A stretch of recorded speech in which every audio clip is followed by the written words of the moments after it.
George, kasi lintik ka. I-explain mo to. Kung nadoble ang resulta at kailangan ninyong bawasan, bakit si General Felix lang ang nabawasan at nadagdagan si Alex? Yeah. Malinaw, So hindi totoo.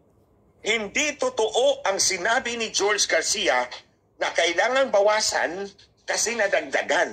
So assuming nadagdagan si Nestor Felix, binawas ang 501. Eh bakit si Alex nadagdagan ng 131? So dapat, kung duplication ng election return, pareho silang binawasan. Tama? Di ba? Correct. Ay, nag-duplicate eh. Sabi ni George, nag-duplicate yung election return. So dapat pareho silang binawasan. In this case, hindi. Malinaw na malinaw yan.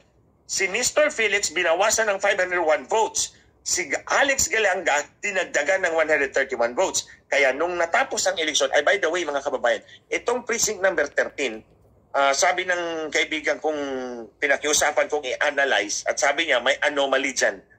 Barangay Lintik daw yan. Lintik talaga yung barangay na yan. Barangay, as in lintik talaga?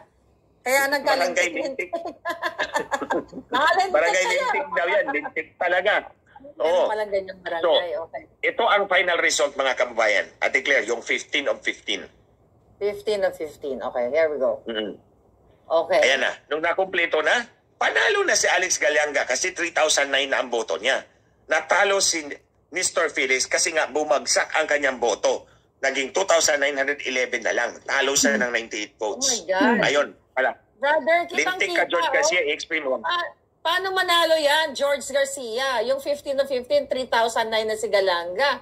Eh dito sa 12 na pinakita natin kanina, 12 precinct, tama ba, Attorney Glenn? Pang 12 na precinct. 12 of 15 precincts, yes. 3,251 na siya. At ito'y galing sa Senator Felix, yes. ABS-CBN ito mismo sa Yes. sa NAMFREL or sa...